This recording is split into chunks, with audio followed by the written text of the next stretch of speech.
So you can't do anything with a deck of playing cards. You're not enrolled in the Pigcake Magic Academy where $5 a month gets you 2 videos every single week going over card and coin stuff with access to over 800 videos. You're definitely not on the type to be on the lookout for new and innovative ways to learn magic. So what can you do? Well, you can do something like this. You could do something easy. You could do something that doesn't require a lot of effort and is going to get you that phone number or that cosign on a car insurance payment.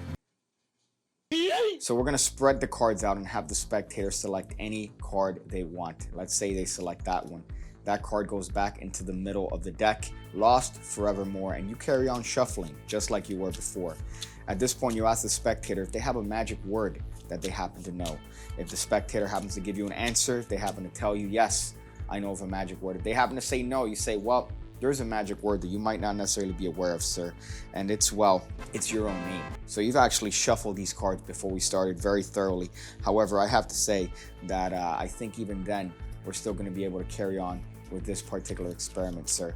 So why don't you take the cards and cut off any amount of cards that you want. Let's say the spectator happens to cut off this many cards. And you're going to have them deal one letter for each card, their name, onto your hand. So in this case, let's say their name happens to be Pigcake because their mother hates them. So that's going to be P-I-G-C-A-K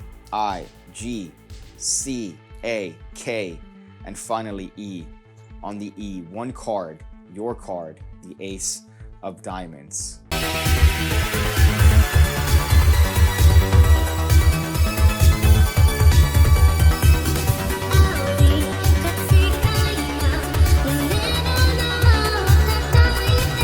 So this right here is a simple trick to do, and again, it requires negative effort. All you need to do is remember one card and count. That's it. That's all you need to do.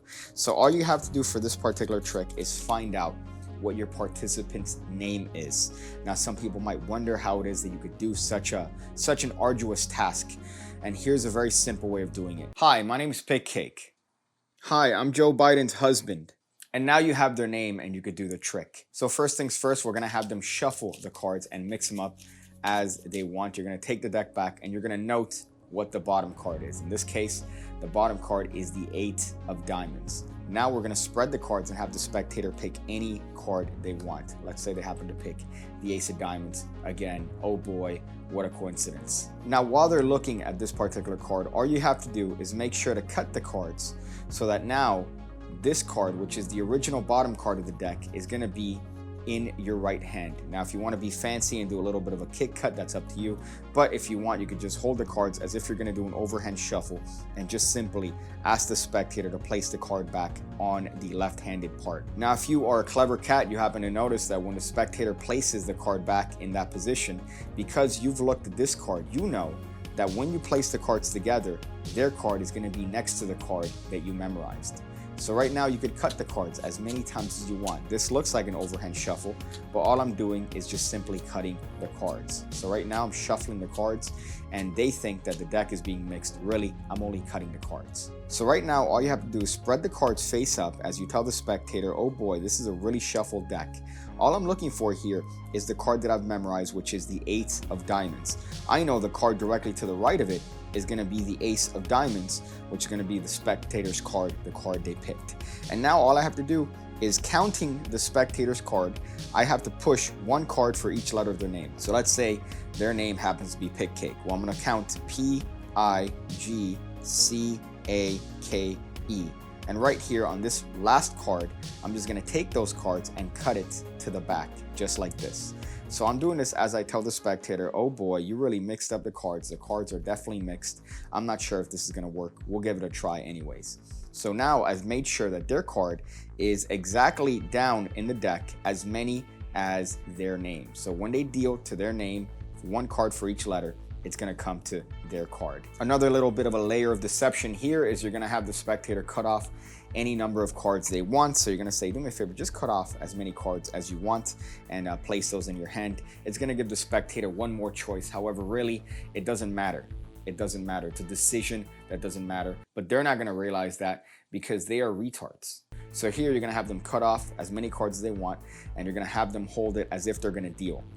Now you're going to ask them, sir, I don't know if we've introduced each other, but what is your name here for the first time? And again, let's pretend their name happens to be Pigcake. So you tell them, I want you to deal for each letter of your name 1 card onto my hand. So in this case, they're going to deal. That's P-I-G-C-A-K. And then on the E is going to be their card, which is in this case going to be the Ace of Diamonds. So it's a nice little bit of a trick. And if you want, as a bonus, because you've already peeked the card, you know what this card is ahead of time. So if you want before, you could have them place the cards in your hand and you could actually reveal what the card is. So you could say, oh, think of your card, say it over and over in your head. Oh, I get it, Ace of Diamonds. And of course, the spectator should react accordingly because having their minds read is something they don't deal with on a day-to-day basis. You see, doing magic is not hard. Doing magic tricks is easy. We make it seem hard because we want to seem a little bit more special. We want to make it seem like it's something that only trained professionals can do and not ordinary folk, ordinary non-virgins such as yourself. So that's the trick. I hope you guys enjoyed it. I hope you guys perform it. I hope you guys get popular because of it. If you enjoyed this video in particular, please make sure to do all the things that people do to trick YouTube into thinking that this channel is actually better than it actually is. As far as I'm gonna go and figure out how to make my own laundry detergent from penis trimmings.